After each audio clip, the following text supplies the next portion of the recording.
HRN listeners. As we celebrate our 15th year, we are deepening our commitment to giving voice to the next generation of food systems storytellers, and we need your help. Our internship and fellowship programs help activate new possibilities for underrepresented and underestimated young people through experiential journalism, audio engineering, and production training. Through these unique programs, HRN helps food equity stewards build essential workforce readiness skills that expand their potential and foster economic mobility. Please consider supporting these critical programs.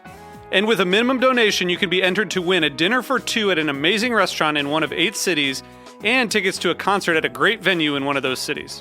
We have incredible partners across the country who have donated, as they also share our passion for helping to educate the next generation of food systems storytellers. Check out heritageradionetwork.org/15 to donate and enter to win today. That's heritageradionetwork.org/15 to donate and enter to win today. And make sure you donate before March 31st. Thank you. Hello and welcome to the latest edition of the Heritage Radio Network Farm Report. Today we have a very special farmer with us, Frank Reese from Good Shepherd Turkey Ranch in Kansas. Most of you may know Frank by his world-famous award-winning turkeys, but in fact, he has some other poultry projects in the works, and today we're going to talk about his chickens. Frank, why don't you say hi to our listeners? Tell us a little bit about the history of your land and how you became connected with it. Okay, say hi to everybody. Thank you for having me on.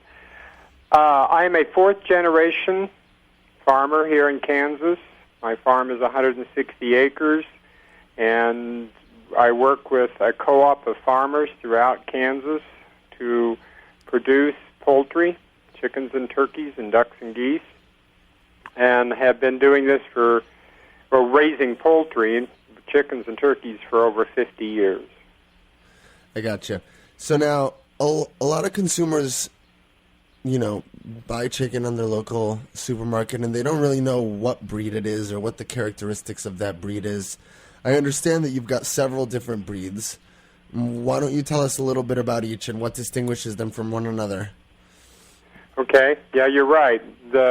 All the chickens that are being sold in stores throughout America are one genetic line. It's one breed. There's no difference. And what's it called? It's called the Cornish Rock. Okay. It's put out by one genetic company, and no matter what you buy, it all comes from the same single company.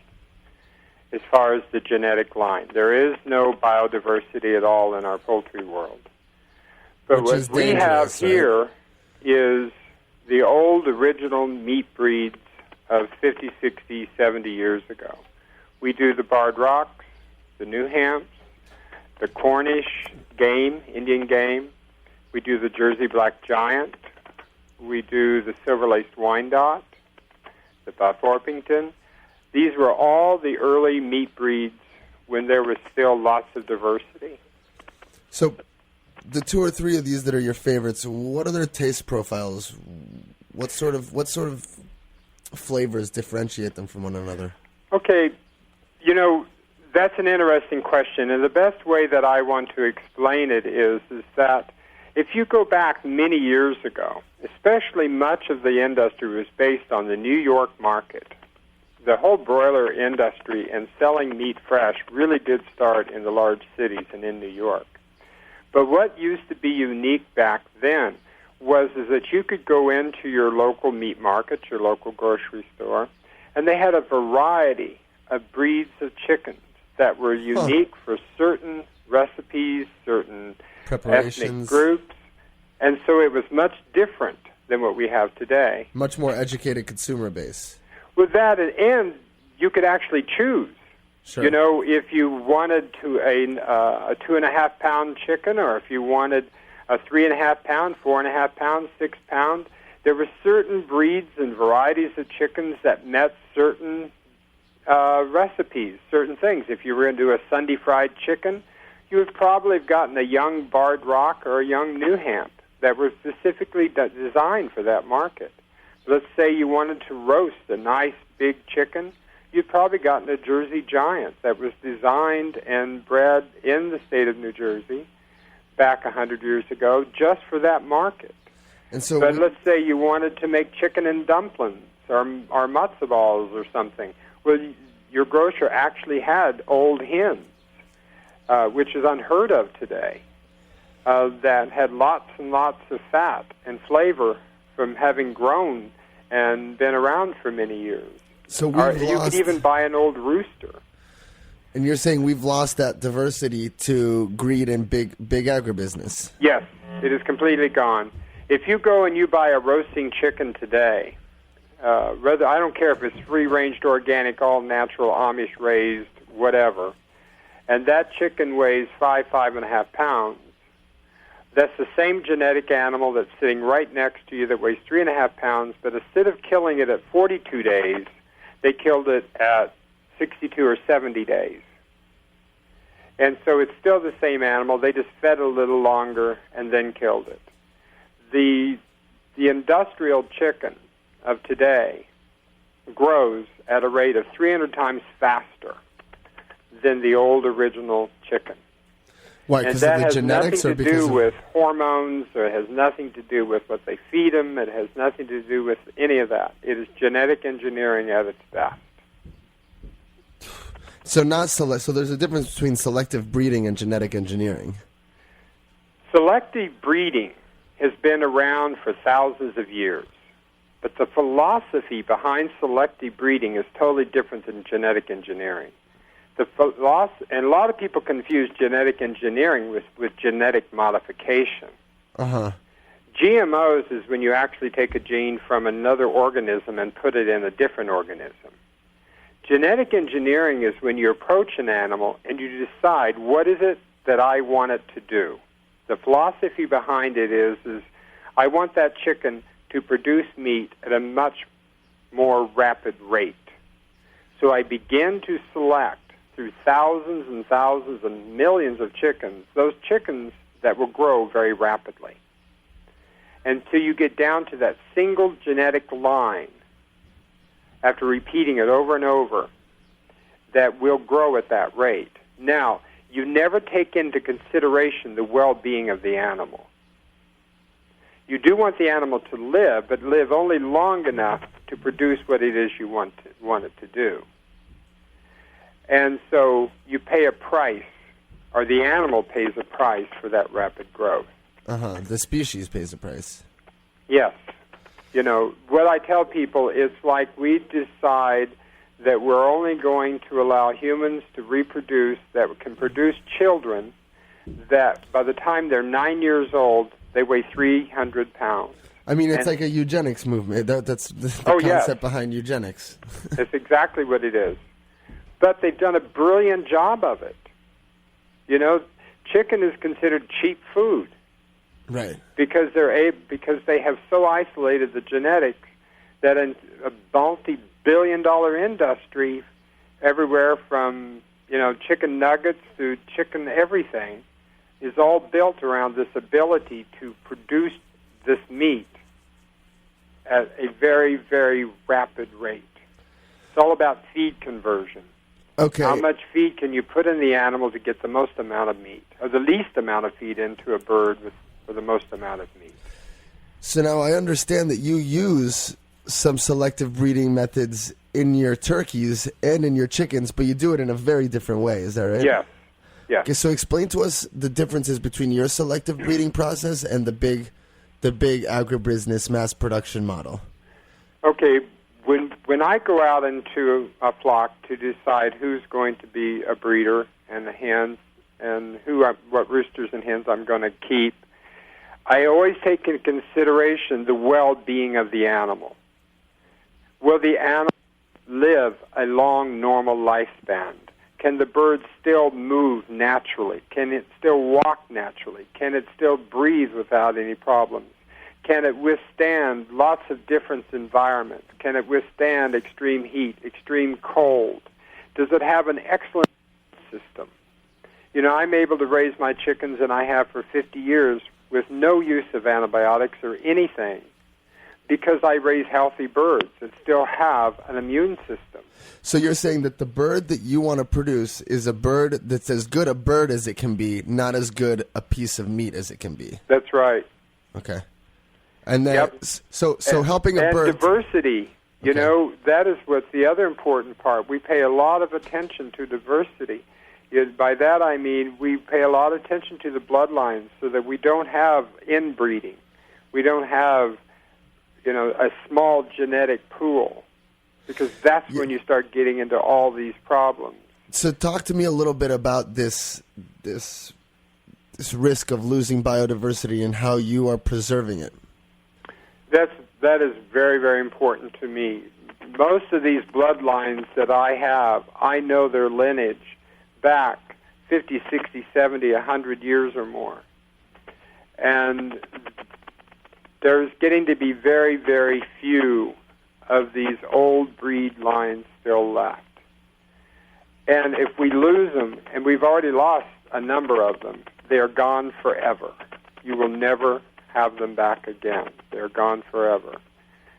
And so this is really important to me, because I really believe that eventually, because we have a total monosystem, both with chickens and turkeys, that it would take very little to wipe them all out. In fact, I really believe that's why we're seeing more and more of these diseases that we cannot control, like bird flu. Like novel pathogens. Yep, because we are raising our chickens in a perfect media to produce bacteria and viruses that continue to mutate.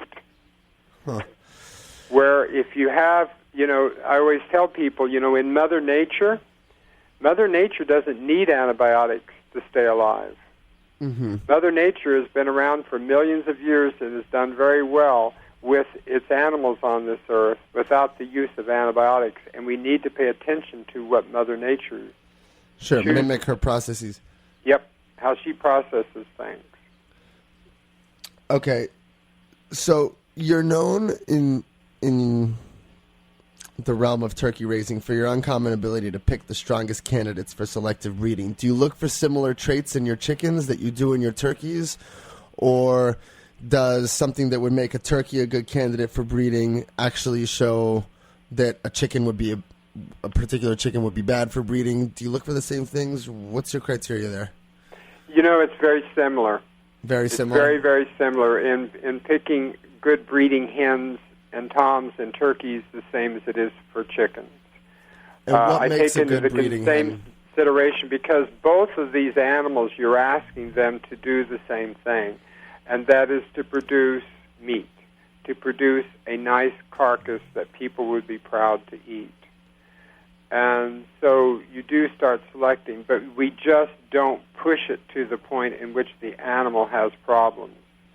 We still take into consideration. Plus, the other thing that I always do is if I'm selling somebody a barred rock chicken or a new ham, that barred rock must truly represent the barred rock chicken. And according to the standards of the American Poultry Association, which goes back to 1874.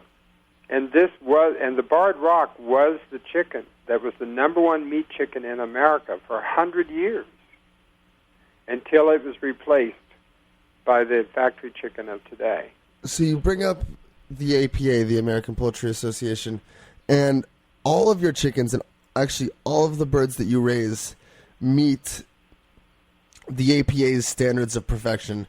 Yeah. Explain to our listeners who may have eaten your chicken or eaten your turkeys what exactly those standards are, and what kind of expectations your birds are being held to. Okay. The American Poultry Association, or the APA as we call it, is the oldest agricultural organization in America. And it was founded back east in New York and in Boston, and was first established in 1874 to improve the quality and the standards, which is another way of saying purebred, poultry in America. The other way I can explain it is it's similar to which happened later, which is the American Kennel Association. Okay, so it's like a best in show. Standards. If you're going to buy a German Shepherd and have it registered, well, the AKC has exactly what a German Shepherd should look like from top to bottom. Conformation, color, size, disposition, its job, everything. Well, the APA did it long before the AKC. They wrote standards for barred rock chickens, for bronze turkeys, 100 and some years ago. And it wasn't just to win shows. It was they wrote those standards because if you bred your chickens to those standards, you would have the best farm market chicken you could produce. And so I still breed to those standards. And what would you say is the percentage of poultry breeders who do? That do that? Yeah. That do it for further selling of birds? You mean for production of meat? Yeah. I don't know of anybody else that does it. Oh, so you're the only poultry or as far as you know, you're the only poultry farmer whose product meets the APA standards of perfection. Yes. So that's how watered yes. down the American poultry industry has become. Yes. So now there are people around the United States who are still raising New Hampshire, barred rocks, Rhode Island Reds, silver-laced windups that are still breeding them in very small little numbers for exhibition. You know, just for taking to shows. Right, but I don't know of anybody else in the United States or any place who is raising standard-bred birds, or they call them now heritage chickens, that are raising them to the standards for the purpose of selling them for people to eat, which was the original purpose. I mean, this was the poultry industry here for 100 years. But the APA lost all its power around the late 40s, early 50s. And so basically, it's a standard that was set. So. It's a standard that was set that was usurped and discarded by big businesses. Yes. Once the poultry industry left the single-family farm, when it left the farmer and became a university-controlled thing, and then eventually became controlled totally by CEOs and the industry, then there was no need for the APA. The APA has absolutely no power over any of the chickens. So why doesn't the APA is getting ready to come back, at least to help with what I'm doing. And they're willing to put their seal of approval. In fact, it is on our package. I'm sure. So why doesn't the government enact some sort of legislation that forces farmers and that forces big agribusiness to follow some sort of protocol for the quality of their birds? Why don't they? Yeah. Because nobody cares. Right. And I'm sure their pockets are lined by the very companies that are producing. Well, yeah. I mean, come on. You know, that nice big company in Arkansas got a few presidents in office. Huh. But, yeah, and the whole industry is based upon cheap food. Really rapid, cheap food. And immense greed. So, I mean, because you live a perfectly comfortable life raising poultry the way it's supposed to be raised, right? Yep. I have to admit it's been a super struggle because the entire infrastructure that used to allow people to raise their own birds, process them, and sell them to their neighbors and to the stores it's been completely destroyed. Mm-hmm. So and now, do you rely on brands like do you rely on companies like Heritage pretty much almost solely for distribution? Oh, well, we couldn't have done this without Patrick. Uh-huh. Patrick was the first one to step up and say, we want to help. And we believe in what you're doing. So do you think that the kind of thing that you and Patrick have done together, do you think this model can be spread to other farmers, then that we can reverse the process of deterioration in the poultry industry? Or do you think this is going to remain a niche habit? I think we can if we could ever find the money. You know, this is a huge, huge, expensive thing to do. And the other thing is the genetic pool for these birds is so tiny, is so small, that it's going to take a long time just to build up the genetics. And the first step is to begin to have people buy our chickens. Right. You got to eat them to save them. Yep. So and once people start buying them, then and the demand grows, then I can go to my farmers and say, hey, they want 10,000 more barred rocks, or they want 10,000 more new hams, and the farmer will produce them. And every time that happens, that means a larger and larger genetic pool begins to grow. Sure. I mean, there was a time when barred rock chickens were the king. They were raised by the millions in this country. And so, now, what's next? So now the quality of the genetics has gotten so poor. Whatever the whatever the chicken is that is now being raised by the millions, what happens when that one disappears? I don't know. You mean the industrial factory chicken? Yeah. I don't know if it will ever completely disappear, because there will always be people who will want cheap food. Although our product, our chickens can be raised cheaply. If more people, why our product is so expensive is not the raising of the animal, it's the processing. Sure, and it's also because the production of them is pushed into a corner by the production of the other ones. Yes. Is that the fact that people are only consuming the other ones makes raising these more expensive? Well, yeah. I mean, if you're only killing 1,000 chickens a week to be sold to market, well, the cost goes sky high compared to, these big companies that worldwide are probably killing 1 billion chickens every week. And so you can cut the costs way down. Sure. I mean, they're able to process a chicken in these factory farms for somewhere around probably 18, 19 cents a pound. And us, it's $2 a pound. That's astronomical. And we can't change that until we, too, can have greater volume. Uh-huh. Well, I mean, it's definitely a start. Yes, it is a start. And there are people who are willing to pay more to get an animal they know that is truly, honest-to-goodness, sustainable.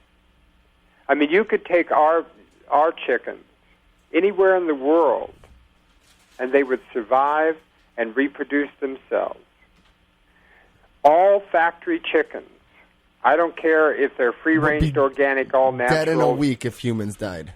They're all dead-end animals. If you do not kill them, they will die. Sure. Wow. They are genetically engineered. Another way to say they are hybrids. In other words, if a farmer gets 10,000 Cornish rock factory chickens, he cannot reproduce them. Sure. Where if they get chickens from us, you can reproduce them. And they will survive for generations. It's actually really sad to think about this notion that these chickens would just be completely non-existent, completely not self-sufficient, because they don't. Yeah. They wouldn't. Right. Well, Frank, we're running out of time here, but I really want to thank you for taking a moment out of your day. Well, thank you for listening. And, of course, you're going to be back many times with us on the Heritage Farm Report. And on behalf of Patrick of Heritage Foods USA and of Heritage Radio Network, we'd like to thank you profoundly for your work. Thank you. Take care. All right, you too. Bye. Changing my employment to increase my enjoyment. Welcome back to the Heritage Radio Farm Report. Kevin, are you there with us? Yes, I'm here. Great. Thanks so much for joining us today on the Farm Report. Well, thank you for having me. So I just want to explain to all the listeners out there what it is exactly that you do at Drake's Bay Family Farms. We're having some technical malfunctions. Can you just sort of stay with me? No problem. Okay. All right. So, folks, this is Kevin Looney of Drake's Bay Family Farms in Marin County. And Kevin's got a grass-fed beef operation by the Point Reyes National Seashore. It's called the Historic G Ranch by the Drake's Estero. And Kevin, why don't you tell our listeners a little bit about the history of your land, how you became connected with it, and what your day-to-day operations consist of. And you're referring to the beef ranch? Yeah, the beef ranch, the historic G Ranch. Well, great. Well, I didn't have a lot of choice in it, and I'm thankful for that. I was born and raised there. I'm third-generation rancher on this land, which is now situated within the Point Reyes National Seashore. Okay. And what does it mean, for our listeners who don't know a lot about certifications, what does it mean for your operation to be certified grass-fed? What does it mean for your cattle to be certified grass-fed? Well, a certification program for grass-fed is kind of important for a number of reasons. It's similar to the certification for organic. It really lets the consumer know, number one, that there are strict guidelines that are followed, and number two, that there are inspections and teeth associated with the guidelines. With grass-fed, you see that term thrown around a lot, and some claim to be grass-fed, but then grain-finished. Others claim to be grass-fed, and because they were grass-fed early in the animal's life. What certified grass-fed means is that that animal has spent its entire life on pasture and has never been presented concentrate feeds, grain, in its entire life. And so that's how you can be assured of all the health benefits of grass-fed and grass-finished beef. And so grass-fed beef has a distinctly different profile than grain-fed, right? A distinctly different taste profile. Can you explain to me a little bit of the differences? I mean, some people talk about grass-fed beef being a little gamey or tasting too meaty. How would you describe the taste? It certainly is a difference, and you're right, and it's something that you'll want to be aware of. It actually, certain grass-fed beef that's out there has frankly given the whole grass-fed industry maybe a bad name. People that have been raising cattle their whole lives and understand breeding and understand how to raise calves suddenly say, well, I want to raise them up to finish weights and sell them as grass-fed beef. Well, that can be problematic because a lot of the genetics used today have been developed so the animals do well on grain, and to really show the genetic potential for a good eating experience, they kind of do need grain. Now, that animal on grass may not be as tender, it may be more dry, it may taste gamier. Animals that are actually selected for and bred for finishing on grass, which you can find if you pay attention to who your producers are, can produce a really beautiful eating experience. Yes, a little different, a little drier, a little less intermuscular fat, so you probably have to cook it a little more slowly, but it can be absolutely fabulous. Most of the ranches in the United States that I know of are landlocked, and it's rare for a ranch to be so close to the ocean. And I was wondering if the salt water and the marine ecosystem affects the grass that the cattle are feeding on, and therefore the taste of the beef. Well, that really is something that has been our belief and the belief of the San Francisco Bay Area for 100 years. The Point Reyes Peninsula, with its marine environment and these California coastal prairie grasslands, do impart a flavor absolutely into the dairy products.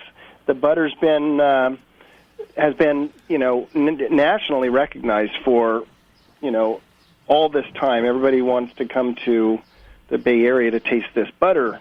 Well, meat takes on similar quality. It's almost its own little terroir. Is it more salinated? No, I wouldn't say that. It's actually hard to describe. It's a flavor that reminds you of where you are. It's an interesting phenomenon. It's almost a taste of that smells like the air. So I'm not sure what brings that on. What's the difference in the grass? I mean, does the grass actually physically have more salt on it? The grass physically does. As a matter of fact, you know that some protein and mineral supplements that people give their livestock is in the form of salt blocks. Well, cows where we live won't touch a salt block. They say, we've had plenty of salt. We don't need that. So, yeah, and it does. They just know that they have plenty of salt. They just sense it. They just know it. And there's an ocean spray all the time. I mean, we have that phenomenon all the time because it's always on our windows of our home, and the smell is always in the air. Who are some of your top buyers out there? Well, it's a local. It's all local. For example, we have a few local restaurants that feature our beef, about 2 or 3 natural food stores that specialize on local, sustainable, and organic foods, and farmers markets. Gotcha. And so I was reading on your website that you've embraced technology over at the G Ranch. You use some of the latest ultrasound techniques Yes. to improve the quality of your beef. Can you tell me a little bit more about that? Sure. That is a really fabulous tool, because livestock genetics have developed and changed over the last 50 or 60 years since grain became a major component in livestock feeds. And so we've selected animals that do well on grain. When we want them to do well on grass, we have to be very careful about which animals we choose. Well, years and years of study at the University of Mississippi developed a technique of ultrasound for looking at livestock carcass quality while the animal's still walking around. So at 5 weights, when the animal's about 500 pounds, the calves, we take basically an ultrasound between the 12th and 13th rib, right where USDA does carcass grading. And we get 5 pieces of information. We get a back fat thickness, we get an intermuscular fat percentage, we get a tenderness score, a stress score, and a ribeye area per hundredweight. So we get a ratio of the ribeye size. Now, 4 or 5 of those traits are highly heritable traits, and the 5th, which is stress, is just a good indicator of the meat quality. Now, what we get from those are the likelihood. We know the propensity of each one of those animals individually, whether they're going to do well on grass or if they probably need a feedlot, a grain feedlot, to exhibit their best eating quality. So it gives us an inside view while the animal's still alive of who to select for our finishing group and also our replacement heifers, because we raise all our heifers to become new replacement cows in our herd, and so we're selecting carcass quality so that they'll be able to pass that on to their offspring. It takes out some of the guesswork, and it removes the likelihood of that animal that gives people kind of a bad experience about grass-fed, whether maybe too tough or too dry. This way, all of them are consistent and they're excellent. Why do you think more farmers aren't embracing these kinds of technologies? Is it that they can't afford them, or do you think they're resistant to change? What do you think is... Well, ranchers as a rule are not high-tech business people. This is not very expensive. It costs us about $7 a head to do this. For the first 5 years that we did it, our technician was coming out of, we had to fly that technician out of Mississippi, and no one else on the West Coast was doing it. Today it's become much more commonplace, popular, much more common. We have a woman in the Sierra Nevada foothills that is a technician, and she brings the equipment. It's highly specified, highly specific computer equipment and software that come with the ultrasound. And it's fascinating. So it is becoming more and more popular. It was kind of a crazy thing to a lot of people when we first started, but it's proven to be absolutely accurate. So when you say that this helps determine the likelihood that an individual animal will finish well on grass. What does the term finish mean in that context? Well, there are people that have spent their entire lives and, to understand how to finish an animal. And finish an animal means proper fat, intermuscular fat, so that there's the right kind of marbling and a good eating experience. Taste, tenderness, all the things we care about, that's part of the finish. Now, that's actually a lot easier to do in a feedlot on grain because the animals just put down a lot more intermuscular fat on grain. So if we want to compare eating experience with grain-finished beef, but we want the health advantages of grass-fed, which are huge. It's night and day between the health of the fat in grass-finished versus grain-finished.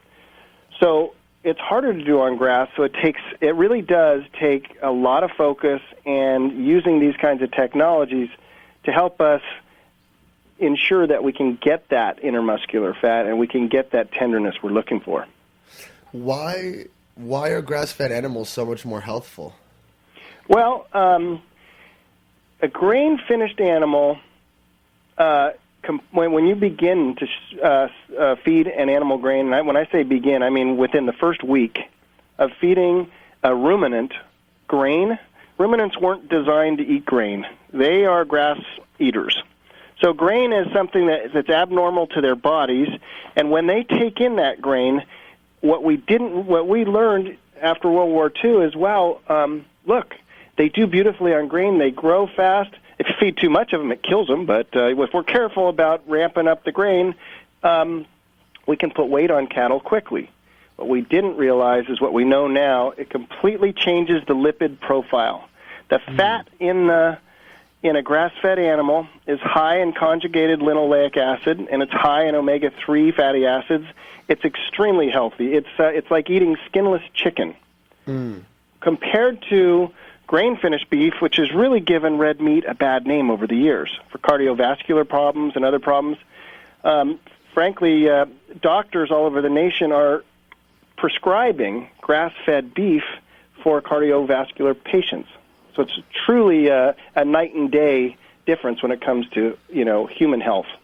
So why do you think the government hasn't written in more legislation to force more farmers to produce grass-fed beef? Well, that's an interesting problem. I mean, we can do this on a local scale, but the way our beef industry is in this nation now, where we're used to buying all the beef we want all year round, regardless of season, and at the quantities that beef is being produced at, it's unlikely we could produce that same quantity all on grass. So it's probably, would be a real paradigm shift for a lot of people to understand that their beef isn't going to be just automatically grass-fed if they want it. It's going to take individual consumers asking for it before the government takes any steps towards requiring it. That's my guess. Okay.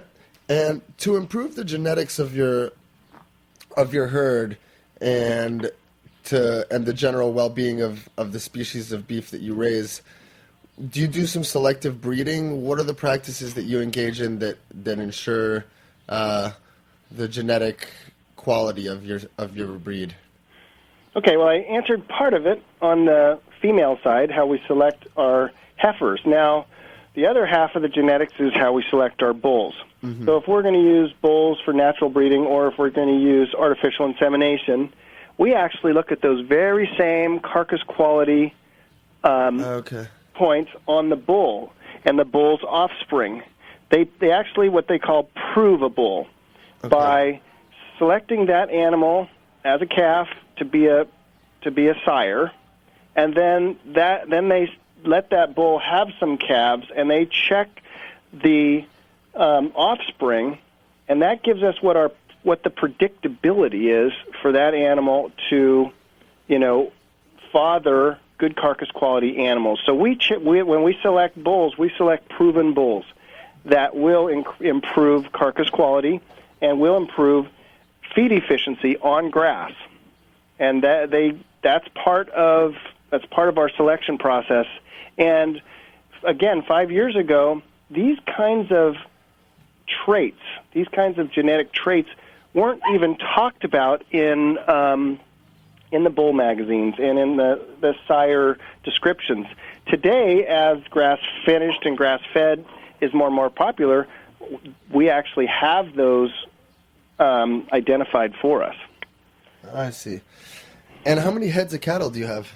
We have a small herd. It's a small family farm of about 200 cows.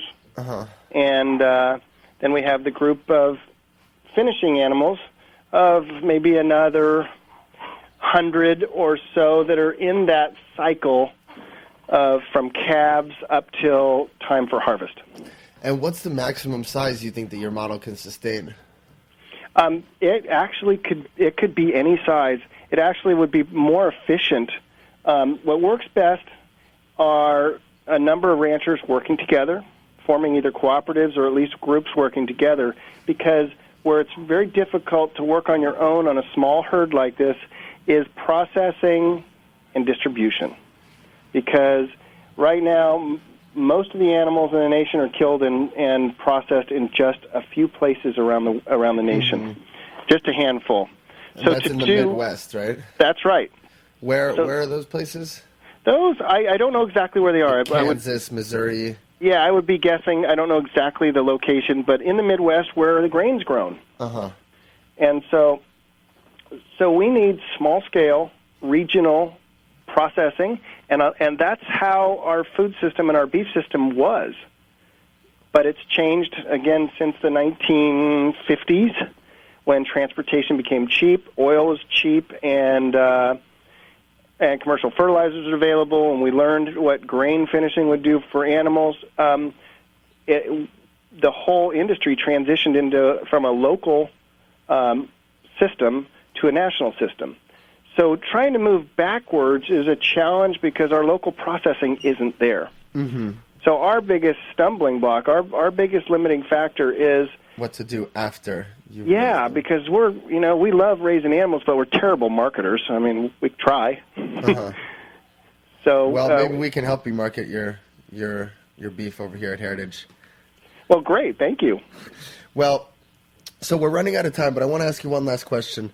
What if you could write one farm issue into law? What would it be? One farm issue into law. That is a great question. I would say that. Oh boy, I would like to see specialty crops become far more. And now this isn't as specific, I think, as you're asking for. But that specialty crops be recognized and given certain advantages. It's I would try to find a rule that would help the small family farm producing local and sustainable food.